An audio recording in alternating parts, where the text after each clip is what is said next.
ജ്യോതിഷ ഹസ്തരേഖ സംബന്ധമായ ഈ എളിയ വീഡിയോയിലേക്ക് എല്ലാവർക്കും സ്വാഗതം.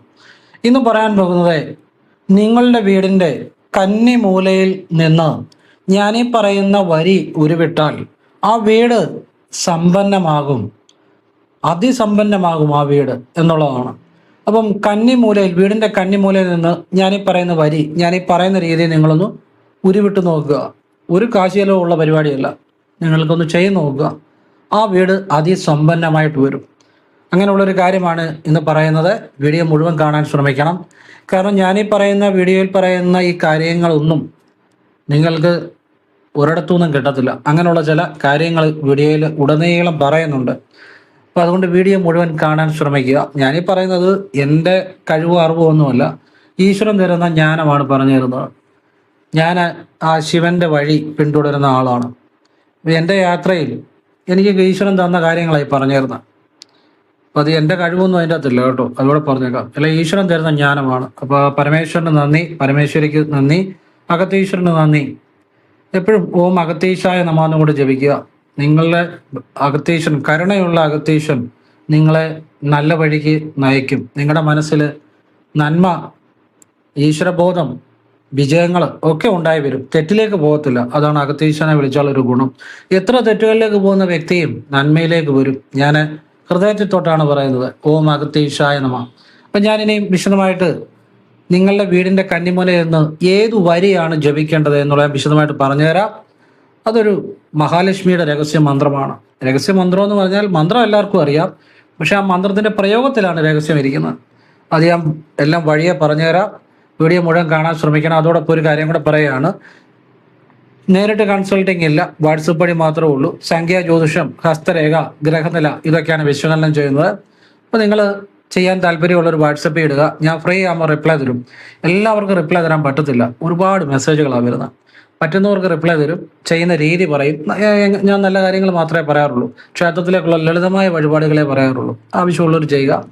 പിന്നെ ഇന്ന് ചെയ്താൽ നാളെ ഫലം കിട്ടുമെന്നൊന്നും വിചാരിച്ച് ചെയ്യരുത്. പക്ഷെ ചിലർക്ക് ഫലം കിട്ടും, ചിലർക്ക് ചിലപ്പോൾ ആവർത്തിക്കേണ്ടി വരും.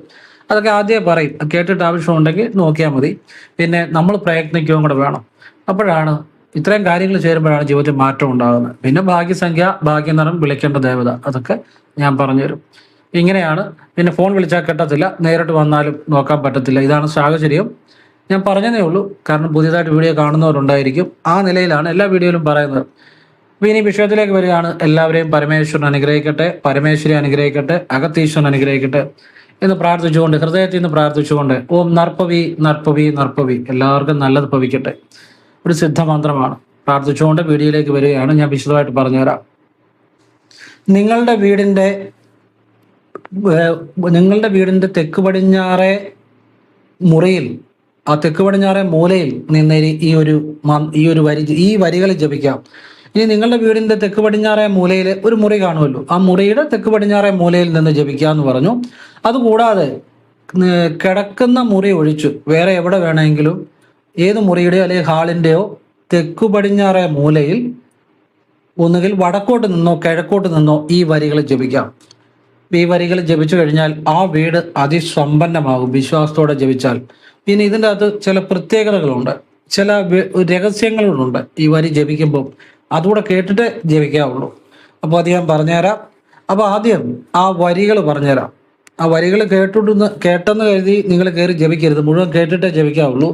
ആ വരികൾ എങ്ങനെ ജപിക്കണം, ആ വരികൾ ഏത് ദിവസം കൂടുതൽ ജപിക്കണം, പിന്നെ ചില കാര്യങ്ങളുണ്ട്, അത് മുഴുവൻ മനസ്സിലാക്കിയിട്ടേ ചെയ്യാവുള്ളൂ കേട്ടോ. അപ്പോഴാണ് ഗുണം ഉണ്ടാകുന്നത്. അല്ലാതെ വരികൾ മാത്രം ജപിച്ചുകൊണ്ട് കരുതി ഫലം ഉണ്ടാകുമെന്ന് വിചാരിക്കരുത്.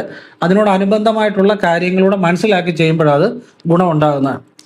അപ്പോൾ വരി ഞാൻ പറയാം. നിങ്ങൾക്കെല്ലാം അറിയാവുന്ന മന്ത്രമാണ് എങ്കിലും അത് കേട്ടിട്ട് ഞാൻ വീഡിയോയുടെ താഴെ ഡിസ്ക്രിപ്ഷൻ ബോക്സിൽ കൂടെ എഴുതിയിട്ടേക്കാം. അത് നോക്കിയിട്ട് ഞാൻ പറയുന്ന രീതി ചെയ്യണം, അതിലാണ് അതിൻ്റെ കാര്യം കിടക്കുന്നത്. മന്ത്രം, ആ സ്തുതി ഇതാണ്: നമസ്തേസ്തു മഹാമായേ ശ്രീപീഠേ സുരപൂജിതേ ശംഖചക്ര ഗദാഹസ്തേ മഹാലക്ഷ്മി നമോസ്തുതേ. ഇതാണ് ആ വരികൾ. 4 വരി മതി. ഇത് നിങ്ങൾ 3 തവണ ജപിക്കുക, അല്ലെങ്കിൽ ഒരു 11 തവണ ജപിച്ചാൽ ഏറ്റവും എഫക്റ്റീവാണ്. 11 തവണ ജപിക്കണം. ഈ വരി ജപിക്കുന്നതിന് മുമ്പ് 3 തവണ ഓം കൃഷ്ണായ നമഃ ജപിക്കണം. എന്നിട്ട് 11 തവണ ഈ വരികൾ ജപിക്കണം. അതിനുശേഷം വീണ്ടും 3 തവണ ഓം കൃഷ്ണായ നമഃ ജപിക്കണം. ഇത് നിങ്ങൾ വീടിൻ്റെ തെക്ക് പടിഞ്ഞാറേ മുറിയിലെ തെക്ക് പടിഞ്ഞാറേ മൂലയിൽ കിഴക്കോട്ടോ വടക്കോട്ടോ ഒന്ന് ചെയ്യുക. അല്ലെങ്കിൽ കിടപ്പുമുറി ഒഴിച്ച് ബാക്കി ഏത് മുറിയോ ഹാളോ ആയിക്കോട്ടെ, അതിൻ്റെ തെക്ക് പടിഞ്ഞാറേ മൂലയിൽ കിഴക്കോട്ടോ വടക്കോട്ടോ നിന്ന് ചെയ്യുക. ഏതെങ്കിലും ഒരു സ്ഥലം തിരഞ്ഞെടുക്കുക, അവിടെ നിന്ന് ചെയ്യുക. അപ്പം നിങ്ങളിത് ജപിക്കുമ്പോഴേ ഇതിൻ്റെ ചില രഹസ്യങ്ങളുണ്ട്. പിന്നെ ഇത് വെള്ളിയാഴ്ചകൾ അല്പം നേരം കൂടുതൽ ജപിക്കണം. എല്ലാ ദിവസവും 11 തവണയാണ് ജപിക്കുന്നെങ്കിൽ വെള്ളിയാഴ്ച അതൊരു 11 എന്നുള്ളത് ഒരു 3 ഇരട്ടിയായിട്ട് ജപിക്കണം. മനസ്സിലായില്ലേ? ഒരു 33 തവണയോ ഒക്കെ അങ്ങ് ജപിക്കണം. 3 ഇരട്ടി ജപിക്കണം വെള്ളിയാഴ്ചകൾ. അതിലാണ് കാര്യം കിടക്കുന്നത്. അതാ ഞാൻ പറഞ്ഞ വീഡിയോ മുഴുവൻ കണ്ടിട്ടേ ചെയ്യാവുള്ളൂ. കേട്ട പാതി കേൾക്കാത്ത പാതി ഒരു കാര്യം ചെയ്യരുത്. അതിൻ്റെ മുഴുവൻ കാര്യം അറിഞ്ഞ് ചെയ്യുമ്പോഴേ ഗുണമുള്ളൂ. അപ്പം വെള്ളിയാഴ്ചകൾ ഒരു 3 ഇരട്ടി കൂടുതൽ ജപിക്കണം. 11 എന്നുള്ളത് 11 തവണ, അതായത് 33 തവണ അങ്ങ് ജപിച്ചേക്കണം. അപ്പോഴത് ഫലമാകുന്നത്. വെള്ളിയാഴ്ചകൾക്ക് ചില രഹസ്യമുണ്ട്. വെള്ളിയാഴ്ചകളുടെ ആ രഹസ്യങ്ങൾ ഞാൻ പറഞ്ഞുതരാം. അതിനു മുമ്പ് ഈ മന്ത്രത്തെക്കുറിച്ചൊന്ന് പറഞ്ഞുതരാം. ഈ മന്ത്രത്തിൻ്റെ അർത്ഥം പറഞ്ഞുതരാം. അതുകൂടെ മനസ്സിലാക്കിയിട്ട് ജപിക്കുമ്പോഴേ അത് ഫലം ഉണ്ടാകുന്നത്. മഹാമായെ എന്ന് മഹാലക്ഷ്മിയെ വിളിക്കുകയാണ്. അപ്പം മഹാമായെ എന്ന് വിളിക്കപ്പെടുന്ന മഹാലക്ഷ്മിയെ സമ്പത്തിൻ്റെ ഉറവിടമാണ്. മഹാമായ എന്ന് വിളിക്കുന്ന മഹാലക്ഷ്മി സമ്പത്തിൻ്റെ ഉറവിടമാണ്. ഈ വരികളുടെ അർത്ഥമാണ് പറഞ്ഞു തരുന്നത്. അപ്പം മഹാമായ എന്ന് പറഞ്ഞാൽ സർവമായകളും, ഈ ലോകം തന്നെ ഒരു മായയാണ്, സർവ്വതും മായയാണ്, എല്ലാം ഒരു മായ പ്രപഞ്ചമാണ്. ഈ മായകളെ മഹാമായയാണ്. ആ മഹാമായായിട്ടുള്ള അമ്മ സമ്പത്തിൻ്റെ, മഹാലക്ഷ്മി സമ്പത്തിൻ്റെ ഉറവിടമാണ്. അങ്ങനെ ഈ സമ്പത്തിൻ്റെ ഉറവിടമായിട്ടുള്ള അമ്മയെ ദേവന്മാരും മനുഷ്യരും എല്ലാം ഒരുപോലെ വന്ദിക്കുന്നു. ശംഖും ചക്രവും ഗദയും ധരിച്ചിരിക്കുന്ന അമ്മയെ മഹാലക്ഷ്മി, അവിടുന്ന് എനിക്ക് ധനം നൽകണേ എന്ന് മനസ്സിൽ ചിന്തിച്ചുകൊണ്ട് വേണം ഈ വരികൾ ജപിക്കാൻ. അപ്പോഴാണ് നമ്മളിലേക്ക് ധനം ശരിക്കും വരുന്നത്. ഇനിയും ഇത് ജപിക്കുമ്പോൾ പ്രധാനമായിട്ടും അറിയേണ്ട കാര്യം, ഇതെല്ലാ ദിവസവും നമുക്ക് രാവിലെ ജപിക്കാം. വെറും വയറ്റ് വേണം ജപിക്കാൻ. അതാ ഞാൻ പറഞ്ഞ വീഡിയോ മുഴുവൻ കണ്ടിട്ടേ ചെയ്യാവുള്ളത്. അപ്പോഴാ ഫലം ഉണ്ടാകുന്നത്. വെറും വയറ്റിൽ എന്ന് പറഞ്ഞാൽ നമ്മൾ രാവിലെ എഴുന്നേറ്റു, നമ്മൾ കുളിച്ചു, നമ്മൾ ജപിക്കാനുള്ള മന്ത്രങ്ങളൊക്കെ ജപിച്ച് കഴിഞ്ഞ് വെറും വയറ്റിൽ ആഹാരം കഴിക്കുന്നതിന് മുമ്പ്, വെള്ളം കുടിക്കുന്നതിന് മുമ്പ് വേണം ഇത് ചെയ്യാൻ. അപ്പോഴാണ് ഇത് കറക്റ്റ് ഫലം ഉണ്ടാകുന്നത്. ഇനിയിപ്പോൾ അതല്ല, രാവിലെ എഴുന്നേറ്റു, ഇച്ചിരി ആഹാരം കഴിച്ചാലും വെള്ളം കുടിച്ചു, അത് കഴിഞ്ഞ് ജപിച്ചാലും കുഴപ്പമൊന്നുമില്ല, തെറ്റൊന്നുമില്ല, ഫലം കിട്ടും. പറ്റുന്നവർ വെറും വയറ്റിൽ ജപിക്കുക, വളരെ ഫലം കിട്ടും. അതാണ് ഇതിൻ്റെ പ്രധാന ഒരു രഹസ്യം. പിന്നെ ഇത് ഞാൻ പറഞ്ഞു, വെള്ളിയാഴ്ചകൾക്ക് ചില രഹസ്യമുണ്ടെന്ന് പറഞ്ഞു. വെള്ളിയാഴ്ചകൾ പരമാവധി നമ്മൾ മത്സ്യമാംസാദികൾ ഉപേക്ഷിക്കുക, സാത്വിക ആഹാരം കഴിക്കുക. വെള്ളിയാഴ്ചകളെ നിങ്ങളുടെ കടമെല്ലാം മാറും. പരീക്ഷിച്ചു നോക്കിയോ. വെള്ളിയാഴ്ചകൾ ഭദ്രകാളി ക്ഷേത്രം ദർശനം നടത്തണം. വെള്ളിയാഴ്ചകൾ മത്സ്യമാംസാദികൾ ഉപേക്ഷിക്കണം, നിർബന്ധമുള്ളവർ. അല്ലെ എന്ന് ഉപേക്ഷിച്ചാലും നല്ലതാണ്. ഇനി ചിലർ ഇപ്പം പറ്റത്തില്ല, വെള്ളിയാഴ്ചയെങ്കിലും ഉപേക്ഷിക്കാൻ ശ്രമിക്കുക. വെള്ളിയാഴ്ച എന്തായാലും ഉപേക്ഷിക്കണം. അല്ലാത്ത ദിവസവും ഉപേക്ഷിക്കുകയാണെങ്കിൽ ഏറ്റവും നല്ലത്. ചിലർക്ക് ചിലപ്പം പറ്റത്തില്ല, അപ്പോൾ അത് അവരുടെ ഇഷ്ടം പോലെ ചെയ്യുക. കഴിവതും വെള്ളിയാഴ്ചയെങ്കിലും മത്സ്യമാംസാദികൾ ഉപേക്ഷിക്കുക. ആരുടെയും കുറ്റം പറയാതിരിക്കുക. പൊങ്ങച്ചം, അഹങ്കാരം ഇതൊന്നും പറയാതിരിക്കുക. ഉച്ചയുറക്കം പാടില്ല. വെള്ളിയാഴ്ചകൾ ഭദ്രകാളി ക്ഷേത്രത്തിൽ പോകണം. ഈ വെള്ളിയാഴ്ചയുടെ എൻ്റെ ഒരു അനുഭവം ഞാൻ പറഞ്ഞുതരാം. ഞാൻ എൻ്റെ ജീവിതത്തിൽ വലിയൊരു ഒരു കാര്യം, എനിക്ക് ഒരു അല്പം ഭൂമി മേടിക്കുന്ന ഒരു കാര്യം. അപ്പോൾ അതിന് ഒരുപാട് തടസ്സങ്ങളും കടവെല്ലാം ഉണ്ട്, ഇപ്പോഴും ഉണ്ട്, ലോണും ഒക്കെ ഉണ്ട്. എങ്കിൽ പോലും എനിക്കത് നടക്കുന്നില്ലായിരുന്നു. ഞാനൊരു വെള്ളിയാഴ്ച പോയി പുത്തങ്കാവലമ്മയ്ക്ക് അറുനാഴി പായസം നേർന്നായിരുന്നു. അതോടൊപ്പം അമ്മയുടെ ഒരു പിടി മണ്ണ് അമ്മയ്ക്ക് കൊടുക്കുക എന്ന് പറഞ്ഞ് ഒരു ഇതുണ്ട്. അമ്മയ്ക്ക് ഇച്ചിരി ഭൂമി മേടിക്കുന്നുണ്ട് പുത്തങ്കാവലമ്മയ്ക്ക്. അപ്പോൾ എൻ്റെ വകയായിട്ടൊരു സമർപ്പണം ഞാനൊരു വെള്ളിയാഴ്ച പോയി ചെയ്തു. അടുത്ത വെള്ളിയാഴ്ച ആകുന്നതിന് മുമ്പ് അമ്മ എനിക്ക് അല്പം ഭൂമി തന്നു. അമ്മയ്ക്ക് ഞാൻ അറുനാഴി പായസം കൊടുത്തായിരുന്നു. ഇതെല്ലാം വെള്ളിയാഴ്ചകളാണ്. അപ്പം ഈ വെള്ളിയാഴ്ചകൾ നമുക്ക് എന്തു ചെയ്താലും, ദേവീ സംബന്ധമായിട്ട് എന്ത് ചെയ്താലും നമ്മുടെ ജീവിതത്തിൽ ആ കാര്യം അമ്മ നടത്തിത്തരും. ഞാൻ അമ്മയുടെ ഒരു പിടി മണ്ണ് എന്ന പദ്ധതിയിലേക്ക് എന്നാലാവുന്ന രീതിയിൽ ഞാനൊരു സമർപ്പണം, ഒരു തുക സമർപ്പിച്ചു. വലിയ തുകയൊന്നുമല്ല, എന്നെ കൊണ്ട് പറ്റുന്ന പോലെ. അത് പിന്നെ അറുനാഴി പായസം വെള്ളിയാഴ്ച സമർപ്പിച്ചു. അപ്പം എനിക്ക് അമ്മ അല്പം ഭൂമി തന്നു. ലോണൊക്കെ ഉണ്ടെങ്കിൽ പോലും, ലോണും കടങ്ങളും ഒക്കെ ഉണ്ടെങ്കിൽ പോലും അത് വെള്ളിയാഴ്ചകൾക്ക് അങ്ങനെ ചില പ്രത്യേകത ഉണ്ട്. അതുപോലെ വെള്ളിയാഴ്ചകൾ നമ്മൾ നിർബന്ധമായും ദേവീക്ഷേത്ര ദർശനം നടത്തിയിരിക്കണം. വീട് ഭംഗിയായിട്ട് വീട് വൃത്തിയാക്കണം വെള്ളിയാഴ്ച. അതിനകത്ത് കാര്യമുണ്ട്, കടങ്ങളൊക്കെ മാറും. അതുപോലെ മത്സ്യമാംസാദികൾ ഉപേക്ഷിക്കണം വെള്ളിയാഴ്ച. വീട് വൃത്തിയാക്കുക എന്ന് പറഞ്ഞാൽ വീടിൻ്റെ പ്രധാന വാതിൽ നന്നായിട്ട് വൃത്തിയാക്കണം. പിന്നെ വീട് മുഴുവൻ നമുക്ക് വൃത്തിയാക്കാം. പിന്നെ പൊടികളെല്ലാം മാറാലെല്ലാം തട്ടി ചുക്കുരിയെല്ലാം അടിച്ചു കളയണം. പൊടികളെല്ലാം ഒന്ന് പൊടി മാറാലയും പൊടിയും എല്ലാം ഫോട്ടോകളിലെ കളഞ്ഞ് ഫോട്ടോയൊക്കെ നല്ല തുടച്ച് വൃത്തിയാക്കി, വീടിലാണെങ്കിൽ അല്പം ഒരു വെള്ളത്തിനകത്ത് ഒരു ഇച്ചിരി കല്ലുപ്പിൻ്റെ അംശം അല്പമെങ്കിലും ഇട്ട് ഒന്ന് തുടച്ച് ഒന്ന് വൃത്തിയാക്കി, അത് ഈ ഐശ്വര്യം വരാൻ നല്ലതാണ്. അല്പം മതി കല്ലുപ്പ് വെള്ളത്തിനകത്ത് ഇട്ട് ഒന്ന് വീടൊന്ന് തുടച്ച്, പിന്നെ വീടെല്ലാം വൃത്തിയാക്കി, പ്രത്യേകിച്ച് പ്രധാന വാതിലിൻ്റെ ഭാഗമൊക്കെ വൃത്തിയാക്കി വെള്ളിയാഴ്ചകൾ വീട് നല്ലതായിട്ട് വൃത്തിയാക്കുക. ഈ മാറാലയെല്ലാം അടിച്ചു കളയുക. വീട്ടിലെ നല്ല പരിസരവും കൂടെ വൃത്തിയാക്കുക. വെള്ളിയാഴ്ചകൾ പറ്റുന്ന പോലെ ചെയ്താൽ മതി, നിങ്ങളെ കൊണ്ട് പറ്റുന്ന രീതിയിൽ ചെയ്യുക. ഈ വെള്ളിയാഴ്ചകൾക്ക് കുറേ പ്രത്യേകതകൾ ഉണ്ടെന്ന് ഞാൻ പറഞ്ഞു. വെള്ളിയാഴ്ച ഭദ്രകാളി ക്ഷേത്രത്തിൽ നിങ്ങൾ പോവുകയാണെങ്കിൽ അമ്മയ്ക്ക് കുങ്കുമാർച്ചനയും ഭാഗ്യസൂക്ത പുഷ്പാഞ്ജലിയും കൂടെ വെള്ളിയാഴ്ചകൾ നൽകുക. വളരെ പെട്ടെന്ന് ജീവിതം മാറും. ഇതെന്തിനാണെന്നറിയോ? ഈ ഒരുപാട് ശാപദോഷങ്ങൾ, ശത്രുദോഷങ്ങൾ ഉള്ളവർക്കൊക്കെ മാറാൻ വേണ്ടിയാണ്. കുങ്കുമാർച്ചനയും ഭാഗ്യസൂക്ത പുഷ്പാഞ്ജലിയും ഒരു കടുംബായുസവും കൂടെ നൽകുവാണെങ്കിൽ നല്ലതാണ്. അപ്പോൾ ഈ കടുംബായുസം അമ്മയെ പെട്ടെന്ന് പ്രീതി ഉണ്ടാവും.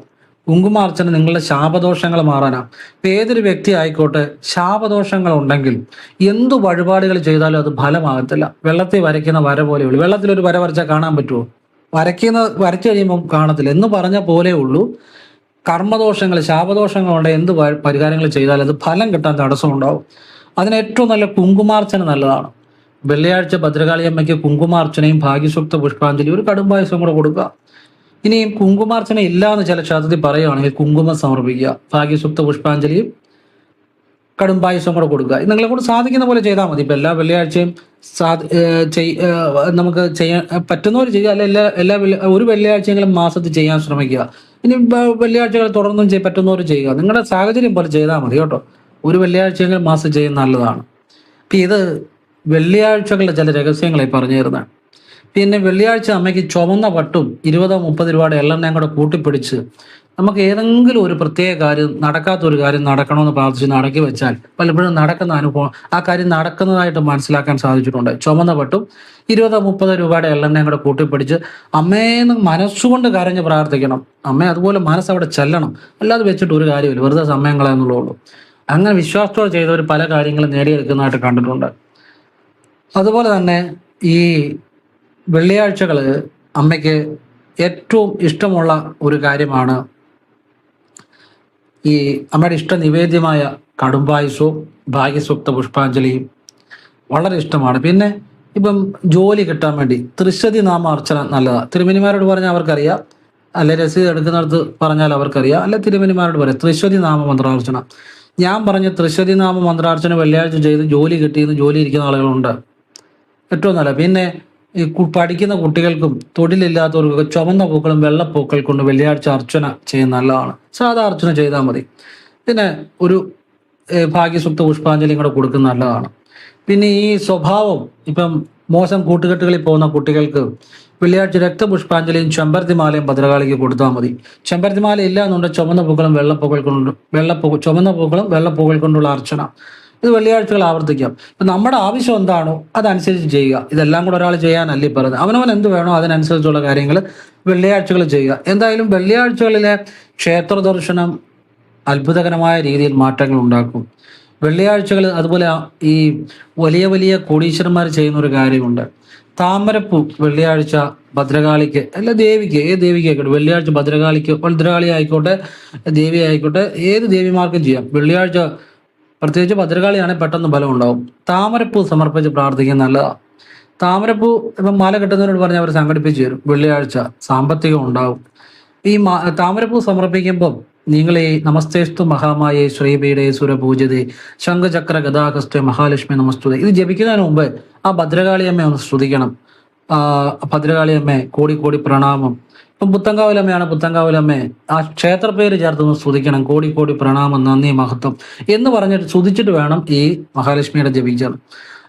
എന്നിട്ട് വീണ്ടും ആ ദേവിയെ, പുത്തൻകാവിലമ്മയാണ്, നിങ്ങൾ ഏത് ക്ഷേത്രമാണെങ്കിലും ആ ദേവിയെ പേര് ചേർത്ത് വിളിച്ച്, ആ സ്ഥലപ്പേര് ചേർത്ത് വിളിച്ച് പുത്തൻകാവിലമ്മ കോടി കോടി നന്ദി മഹത്വം എന്ന് പറഞ്ഞിട്ട് വേണം ഈ താമരപ്പൂ വെക്കാൻ. ആദ്യം അവസാനം ദേവിയെ സ്തുതിക്കണം, മധ്യത്തിൽ ഈ മഹാലക്ഷ്മിയുടെ മന്ത്രം കൂടെ ജപിക്കണം. അങ്ങനെ വെക്കണം. അത് വളരെ ഒരു പെട്ടെന്ന് ജീവിതത്തിൽ മാറ്റം ഉണ്ടാകുന്ന കാര്യമാണ്. ഈ താമരപ്പൂ സാമ്പത്തികം ഉണ്ടാകുന്ന കാര്യമാണ്. പിന്നെ ഈ കടബാധ്യതകളൊക്കെ മാറാത്തതിൻ്റെ ഒരു പ്രധാന കാര്യം, നിങ്ങൾ പരീക്ഷിച്ച് നോക്കിയോ, നിങ്ങൾ സൂര്യോദയ സമയത്ത് കിടന്ന് ഉറങ്ങരുത്. ഈ സൂര്യോദയം എന്ന് പറഞ്ഞാൽ ഏകദേശം എല്ലാ ദിവസവും ഒരു 6:30 അടുത്താണ്. ചിലപ്പോൾ ഒരു 5 മിനിറ്റ് പുറകോട്ടോ അല്ലെ 5 മിനിറ്റ് മുന്നോട്ടോ ഒക്കെ ചിലപ്പം വരാം. എങ്കിലും ശരാശരി 6:30 എന്ന് പിടിച്ചോ. ആ സമയത്ത് കിടന്ന് ഉറങ്ങരുത്. ആ സമയത്ത് ഉറങ്ങിയാൽ ആ വീട്ടിൽ ആ ഒരു അതിൻ്റെ ഒരു ഐശ്വര്യക്കുറവ് എന്തായാലും ഉണ്ടാകും. ആ സമയത്ത് സൂര്യോദയത്തിന് മുമ്പ് എഴുന്നേൽക്കണം. അതായത് ഒരു 6:30 സൂര്യോദയമാണെങ്കിൽ നിങ്ങളൊരു 6 മണിക്കോ 5 മണിക്കോ എപ്പോഴും വേണമെങ്കിലും എഴുന്നേൽക്കുക. ഏറ്റവും നല്ലതാണ് ഒരു സൂര്യോദയത്തിന് 3/4 മണിക്കൂർ മുമ്പെങ്കിലും എഴുന്നേൽക്കുക. ഇപ്പോൾ ഒരു 5:45 എഴുന്നേൽക്കുക. ഇനി അതിന് പറ്റില്ല 6 മണിക്കെങ്കിലും എഴുന്നേൽക്കുക. ഇനി അതിനും പറ്റില്ല 6:15 എഴുന്നേൽക്കുക. അതിന് മുന്നോട്ട് പോകരുത്. സൂര്യോദയ സമയത്ത് കിടന്ന് ഉറങ്ങിയാൽ ആ വീട്ടിൽ ഐശ്വര്യം വേണ്ട രീതി ഉണ്ടാകത്തില്ല.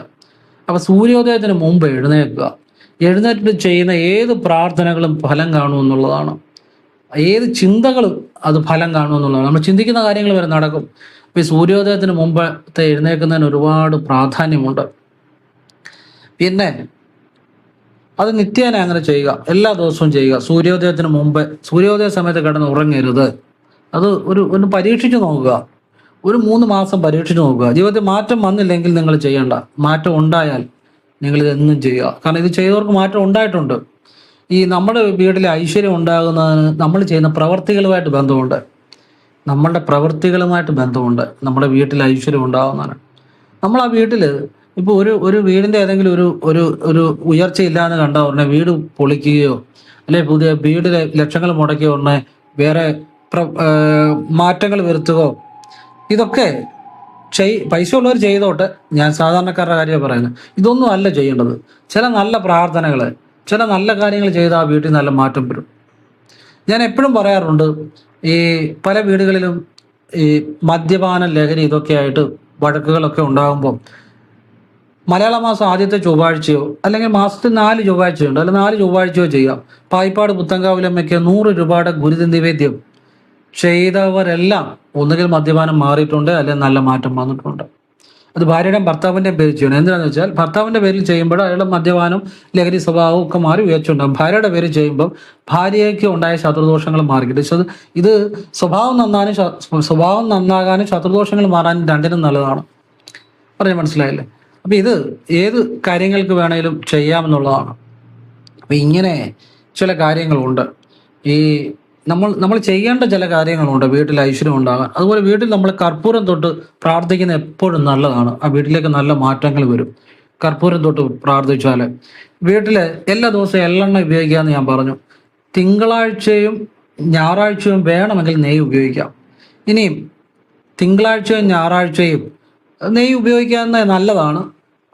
എന്നിട്ട് ആ വിളക്കിൻ്റെ മുന്നേ നിന്ന് ഓം കുലദേവതാഭ്യോ നമ എന്ന് വെച്ചാൽ, ഇനി അത് പറയാൻ അറിയാത്തവർ എൻ്റെ കുലദേവത എന്നെ അനുഗ്രഹിക്കണം, എൻ്റെ കുടുംബത്തിനെ അനുഗ്രഹിക്കണം എന്ന് പറഞ്ഞ് 3 തവണ തൊട്ട് തൊഴുക. കർപ്പൂരത്തിന് തൊട്ട് തൊഴുക.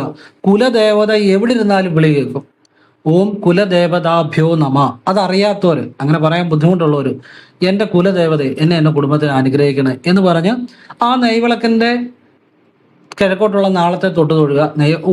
നിങ്ങൾ നിലവിളക്കിൽ തന്നെ നെയ്യ് ഒഴിച്ച് കത്തിക്കാനാണ് ഉദ്ദേശിക്കുന്നത്. തിങ്കളും ഞായറും ചെയ്യാം. ബാക്കി ദിവസങ്ങളെല്ലാം എള്ളെണ്ണ ഉപയോഗിക്കാം. എന്നിട്ട് ഞായറാഴ്ചയും ഓം കുലദേവതാഭ്യോ നമ. ഇനി അത് പറയാൻ അറിയാത്തവർ, അത് ചെല്ലാൻ ജപിക്കാൻ അറിയാത്തവർ, എൻ്റെ കുലദേവത എൻ്റെ കുടുംബത്തെ രക്ഷപ്പെടുത്തണം എന്ന് പറഞ്ഞ് തൊട്ട് തൊഴുക. നിലവിളക്ക് നെയ്യ് ഒഴിച്ച് കത്തിക്കുന്ന കാര്യമാണ് പറഞ്ഞ ഞായറും തിങ്കളും മാത്രം. ബാക്കി ദിവസമെല്ലാം എള്ളെണ്ണ ഉപയോഗിക്കാം. എന്നിട്ട് തൊട്ട് തൊഴുക. നിലവിളക്ക് കർപ്പൂരം തൊട്ട് തൊഴുക. നല്ല മാറ്റം ഉണ്ടാകും. പിന്നെ അതുപോലെ ചാണകവെള്ളം തെളിക്കുന്നത് നല്ലതാണ്. സർവമംഗളമംഗല്യം ജപിച്ച് അല്പം ചാണകം എടുത്ത് അത് വെള്ളത്തിൽ ചാലിച്ച് പേരിന് മതി. ഇപ്പം പച്ചച്ചാണകം ഘട്ടത്തിൽ ഉണച്ചാണകം ആണെങ്കിലും മേടിച്ച് വെച്ചാൽ മതി. രാവിലെയും വൈകിട്ടും വിളക്ക് കത്തിക്കാൻ മുമ്പ് പേരിനൊന്ന് തൂളിച്ചാൽ മതി. അത് വളരെ നിങ്ങളത് ചെയ്ത് നോക്കുക. ചെയ്ത് നോക്കിയിട്ട് കഴിയുമ്പോഴേ അതിൻ്റെ ഗുണം മനസ്സിലാകത്തുള്ളൂ. പറഞ്ഞാലോ കേട്ടാലോ ഒന്നും മനസ്സിലാകത്തില്ല. ഇതുപോലുള്ള പല കാര്യങ്ങൾ ചെയ്താൽ ഉടനെ ആ വീട്ടിലേക്ക് ഐശ്വര്യം വരും. അല്ലാതെ ഉടനെ വീട് വെക്കുകയോ ഒന്നും അല്ല ചെയ്യേണ്ടത്. പിന്നെ ഇപ്പോൾ ഒരു കുട്ടിയെ പഠിപ്പിക്കണം, അല്ലെങ്കിൽ ഒരു കല്യാണക്കാര്യം, അല്ലെങ്കിൽ എന്തെങ്കിലും അതുപോലെ അത്യാവശ്യം വീട് വിൽക്കേണ്ടി വന്നാൽ വിൽക്കണം. അല്ലാതെ ആവശ്യമില്ലാതെ ചുമ്മാ വീടിൻ്റെ ദോഷമെന്ന് പറഞ്ഞ് വീട് വിൽക്കരുത് എന്ന അഭിപ്രായക്കാരനാണ് ഞാൻ. കാരണം ആരും പെരുവഴിയിൽ ഇറങ്ങരുത് എന്ന് പ്രാർത്ഥിക്കുന്ന ഒരാളാണ് ഞാൻ. ഒരു വ്യക്തിയും പെരുവഴിയിൽ ഇറങ്ങരുത് എന്ന് പ്രാർത്ഥിക്കുന്ന ഒരു വ്യക്തിയാണ് ഞാൻ.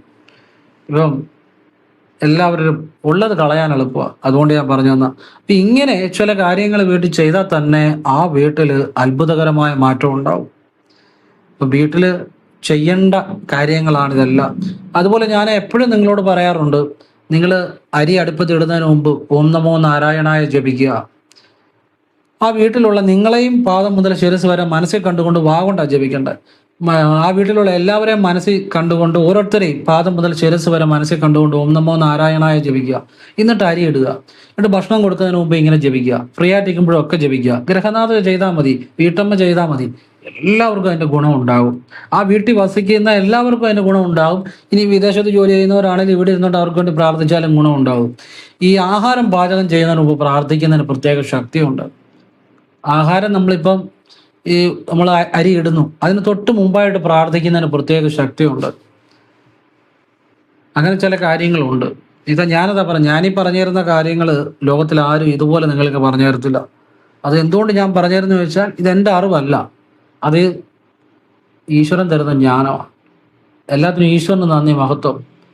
അത് വേറെ ആർക്കും പറഞ്ഞു തരാൻ പറ്റത്തില്ല. അങ്ങനെയുള്ള കാര്യങ്ങളാണ്. അപ്പൊ ആഹാരം പാചകം ചെയ്യുന്നതിന് മുമ്പ് വീട്ടമ്മമാര് ഓം നമോ നാരായണായ ജപിച്ച്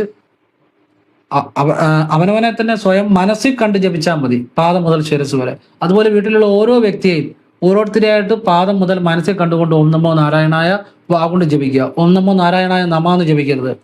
ആ വ്യക്തികളെല്ലാം മാറിയിരിക്കും, യാതൊരു സംശയം വേണ്ട. അതുപോലെ ആഹാരം വിളമ്പുന്നതിന് മുമ്പും ഓം നമോ നാരായണായ വാഗുകൊണ്ട് ഓരോരുത്തരെയും പാദം മുതൽ ശിരസ് വരെ ചിന്തിച്ച് വീട്ടമ്മ ജപിച്ചാൽ മതി, അമ്മ ജപിച്ചാൽ മതി, എല്ലാവർക്കും ഫലമാകും. ഗൾഫിൽ ഇരിക്കുന്ന മക്കൾക്ക് വരെ ഫലമാകും. ഇവിടെ നാട്ടിൽ ഇരുന്നുകൊണ്ട് ജപിച്ചാൽ മതി, ടക്കെന്നങ്ങിയാലും ആ എനർജി എന്ന് പറഞ്ഞാൽ അങ്ങനെയാണല്ലോ. ആ എനർജി പാസ്, ആ ഈശ്വരൻ എന്ന് പറയുന്ന എനർജി ആണല്ലോ. ഇങ്ങനെയുള്ള കാര്യങ്ങളാണ് ചെയ്യുന്നത്. അല്ലാതെ ആരെങ്കിലും പറയാം വീടിന് തന്നെ ദോഷമുണ്ടെന്ന് പറഞ്ഞാൽ വീട് വെക്കുക, പെരുവഴിയിൽ ഇറങ്ങുക, ഇതൊന്നും അല്ല ചെയ്യേണ്ടത്. അതൊക്കെ പണ്ട്. ഇപ്പോൾ ഉള്ള മനുഷ്യർ, ബുദ്ധിയുള്ളവരാരും ചെയ്യത്തില്ല. പിന്നെ സ്വന്തം ബുദ്ധി വല്ലവർക്കും അടിമ വെച്ചവർക്ക് ഇന്ന് ജീവിതത്തിൽ ദുരിതങ്ങളെ ഉണ്ടാകത്തുള്ളൂ. സ്വയം ചിന്തിക്കുന്നവരാരും ആരെങ്കിലും പറയുന്ന കേട്ടവരുണ്ടെ ദോഷമുണ്ടെന്ന് കേട്ടൊന്നും വീട് വയ്ക്കത്തില്ല. ഇപ്പോൾ ആരും അങ്ങനെ ചെയ്യുമെന്ന് ഞാൻ വിചാരിക്കുന്നില്ല. കാരണം ഇപ്പോൾ ആളുകൾ ചിന്തിക്കുന്നവരാണ്. ഇനി ആരെങ്കിലും ചിന്തിക്കാത്തവരുണ്ട്, അതിന്റെ ഫലം അവർ അനുഭവിക്കേണ്ടിയും വരും. അതുകൊണ്ടാണ് എല്ലാവർക്കും വേണ്ടി പറയുന്നത്. നമ്മൾ ഒരാൾ എന്തെങ്കിലും പറഞ്ഞാൽ അതേപടി ഞാൻ അനുസരിക്കരുത്. നിങ്ങൾ നിങ്ങളുടെ ബുദ്ധിക്ക് ചിന്തിക്കണം, നിങ്ങൾ നിങ്ങളുടെ യുക്തിക്ക് ചിന്തിക്കണം. ചിന്തിച്ചിട്ട് നിങ്ങൾ അത് ചെയ്യാവുള്ളൂ. ഈശ്വരന് ഇതൊന്നും ബാധകമല്ല കേട്ടോ, അതെപ്പോഴും അറിയുക. ഈശ്വരന് നിങ്ങളുടെ മനസ്സാണ്, ശുദ്ധ മനസ്സാണ്, നിഷ്കളങ്കമായ ഭക്തിയാണ് ഈശ്വരൻ പ്രസാദിക്കുന്നത്, അല്ലാതെ മറ്റൊന്നും അല്ല. പിന്നെ നമ്മൾ ഈശ്വരന് പലതും സമർപ്പിക്കുന്നു, കാര്യങ്ങളൊക്കെ ചെയ്യുന്നു, അതിൻ്റെയൊക്കെ എനർജി ഈശ്വരൻ സ്വീകരിക്കുന്നുണ്ട്. അതൊക്കെ നല്ലത് തന്നെ, മോശമാണെന്നല്ല പറഞ്ഞത്. പക്ഷെ അതിനുപരിയായിട്ട് ഏറ്റവും വേണ്ടത് നിഷ്കളങ്കമായ നിങ്ങളുടെ ഭക്തിയാണ്, നിഷ്കളങ്കമായ മനസ്സിന്റെ സമർപ്പണമാണ്. അത് സഹജീവികളുള്ള ഒരു സ്നേഹം, സഹജീവികളെ സഹായിക്കാനുള്ള മനസ്സ്, ആളുകൾക്ക് നല്ല കാര്യങ്ങൾ പറഞ്ഞു കൊടുക്കാനുള്ള മനസ്സ്, ഈശ്വരമായ കാര്യങ്ങൾ പറയാനുള്ള മനസ്സ്, പക്ഷിമൃഗാദികൾക്ക് ആഹാരം കൊടുക്കാനുള്ളൊരു മനസ്സ്, അതൊരു വലിയ മനസ്സാണ് കേട്ടോ. ഇപ്പം ഞാനും ഒക്കെ എപ്പോഴും ശിവനാമം ജപിച്ചുകൊണ്ട് നടക്കുന്ന ആളാണ്. അപ്പം ഞങ്ങളിപ്പം ഒരു പാക്കറ്റ് റൊട്ടിയുടെ പാക്കറ്റ് മേടിച്ച് വെച്ചേക്കും. അതിന് വിലയുള്ളതാണ്, പക്ഷെ വിലയുള്ളതെന്ന് നമുക്കറിയാം. പക്ഷേ എങ്കിലും നമ്മൾ ഒരു സന്തോഷമാണ്. അപ്പം നമ്മളെ കൃത്യസമയത്ത് കാക്കകൾ വരും. അപ്പം അതുങ്ങൾ സ്ഥിരമുള്ളത്, നമ്മളെ കണ്ടില്ലേ പോലും അത് ശബ്ദം ഉണ്ടാക്കി ഇത് കഴിക്കാതെ പോകത്തില്ല. അപ്പം ഞങ്ങൾ ഓരോ റൊട്ടിയായിട്ട് രാവിലെ ഇട്ട് കൊടുക്കും. അപ്പം അത് സ്ഥിരം പഠിക്കാറുണ്ട്. സ്ഥിരം വരുന്ന കുറെ കാക്കകളുണ്ട്, അവർക്കറിയാം. അവരൊരു സമയം വരും, നമ്മളെ കണ്ടില്ലേ പോലും അവർ വെളിയിരുന്നുകൊണ്ട് ഇത് മേടിക്കാതെ പോകത്തില്ല, ശബ്ദം ഉണ്ടാക്കും. അവരുടെ ഒരു അധികാരം പോലെ. എന്തായാലും നമുക്ക് സന്തോഷമാണ്. നമ്മളപ്പോൾ ഓരോ റൊട്ടി കഷ്ണം രണ്ടാക്കിയിട്ട് ഇട്ട് കൊടുക്കും, അത് എടുത്തുകൊണ്ട് പോകും. എന്തൊരു സന്തോഷമാണെന്നറിയോ. നമ്മൾ ചുമ്മാ നമുക്ക് വേണ്ടി മാത്രം ആഹാരം കഴിക്കാനും കിടന്നുറങ്ങുക, നമുക്ക് വേണ്ടി സമ്പാദിക്കുക, നമുക്ക് വേണ്ടി ജീവിക്കുക, ഇതിനകത്തൊന്നും വലിയ അർത്ഥമൊന്നുമില്ല. മറ്റുള്ള ജീവജാലങ്ങൾക്കും മറ്റുള്ളവർക്കും വേണ്ടി എന്തെങ്കിലുമൊക്കെ ചെയ്യുമ്പോഴാണ് ജീവിതത്തിൽ ജീവിച്ചു എന്നൊരു ഫീൽ ഉണ്ടാകുന്നത്. ആ സന്തോഷം വേറെ. ഇപ്പം ഞാൻ എത്ര ആഹാരം കഴിച്ചാലും ഞാൻ ഒരു കാക്കയ്ക്ക് ഭക്ഷണം കൊടുക്കുമ്പം അത് ഭക്ഷണം കഴിക്കുമ്പോൾ കാണുമ്പോൾ എനിക്ക് കിട്ടുന്ന സന്തോഷം ഞാൻ ആഹാരം എത്ര കഴിച്ചാലും കിട്ടത്തില്ല. അല്ലെങ്കിൽ ഞാൻ ഈ പട്ടികളെ കാണുമ്പോൾ ചിലപ്പോൾ ആഹാരം കൊടുക്കാറുണ്ട്. അപ്പോൾ അത് കഴിക്കുമ്പോൾ എനിക്ക് കിട്ടുന്ന ഒരു സന്തോഷമുണ്ട്. ആ സന്തോഷം ഞാൻ എത്ര ആഹാരം കഴിച്ചാലും എനിക്ക് കിട്ടത്തില്ല. അതാണ് ജീവിതം, അതാണ് ഈശ്വരം. നമ്മൾ നമുക്ക് വേണ്ടി മാത്രം ജീവിക്കുമ്പോൾ ഒരിക്കലും ആ ജീവിതം ആകത്തില്ല. അതുപോലെ ഈ ഇപ്പം വേനലല്ലേ, മരങ്ങൾക്കൊക്കെ ഇടയ്ക്ക് ഞാൻ ഉച്ചയ്ക്ക് വീട്ടിൽ ചെല്ലുമ്പോഴും ഞാൻ വെള്ളം ഒഴിക്കും. പറ്റുന്ന പോലെ കൂവളമൊക്കെ ഉണ്ട്, അതിന് വെള്ളം ഒഴിക്കും. അപ്പം അതും ഈ ചൂടി നിൽക്കുകയാണ്. അപ്പം നമുക്കത് അത് ഒരു സന്തോഷമാണ്.